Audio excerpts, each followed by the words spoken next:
Selam i pozdrav za sve koji gledaju ovaj video. Ja sam Hasmir Delić, predsjednik udruženja distrofičara Sazin, lice oboljelo od mišićne distrofije.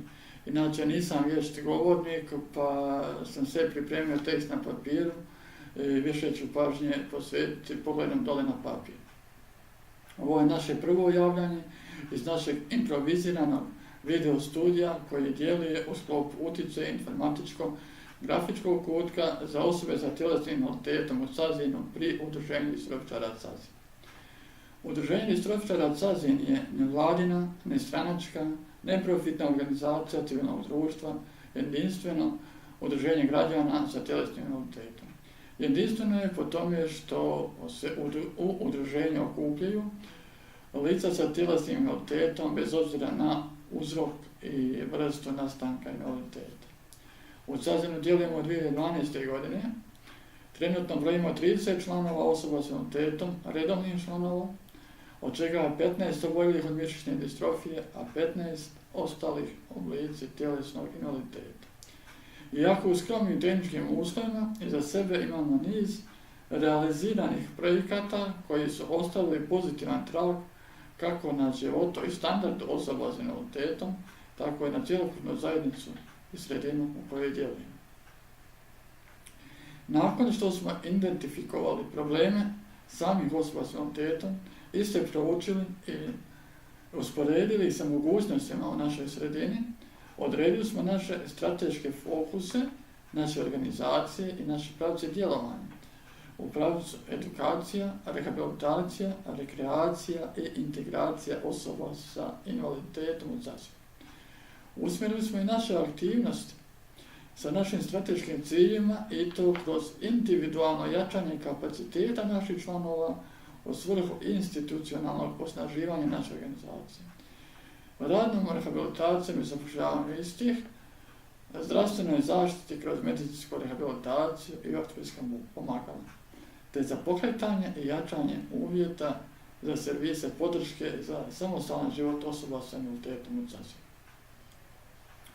Razlog aktiviranja našeg video studija je pokretanje našeg YouTube kanala i prezentacije početka jedne kampanje u sklopu aktivnosti i servisi podrške za osobe sa invaliditetom, a cilj i rezultat naše kampanje je servis personalne asistencije za osobe sa tjelesnim invaliditetom u Sazinu.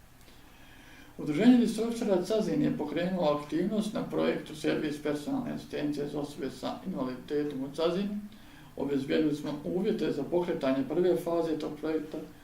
Početne aktivnosti će nam dati rezultate da ćemo imati u Sazinu prvi u Unsko-Sanskom kantonu i u ovom dijelu federacije. Imat ćemo profesionalno obučene personalne asistente za osobe s invaliditetom. Njih 10 će biti obučeno u prvom od 3 stepena i 10 osoba s invaliditetom obučenih po istom stepenu za upravljanje servisom personalne asistencije, čime udaramo temelj prvog servisa personalne asistencije za osobe s invaliditetom, kako na području Unsko-Sanskog kantona, tako i na ovom području federacije. Podršku našem projektu dali su Gradska uprava grada Sazina, na čelu sa gospodinom magistrom Nerminom Greševićem, naša kantonalna organizacija distrofičara USK iz Bihaća, financijski pokrovitelj kompletne prve faze projekta je Federalno ministarstvo rada i socijalne politike iz Sarajeva. Stručnu podršku ovom projektu dalo je udruženje bosanskih doktori za osobe s invaliditetom iz BiH iz Sarajeva, čiji program obuke se koristi na našem projektu. Koristim priliku da pozovem sve koji gledaju ovaj video da prate naše aktivnosti putem ovog YouTube kanala, na našem službenom blogu i putem društvenih mreža. Također zamoljavamo sve koji na bilo koji način mogu podržati osnaživanje servisa podrške za samostalan život osoba s invaliditetom u Sazinu, da nam se javi putem naših kontakata ili direktno na broj mobitela našeg koordinatora, broj 061 419 625. Na kraju se želimo zahvaliti svima koji su podržali naš projekat, Svima koji pregledaju i podijele naš video i svima šaljemo jednu poruku. Udružimo se.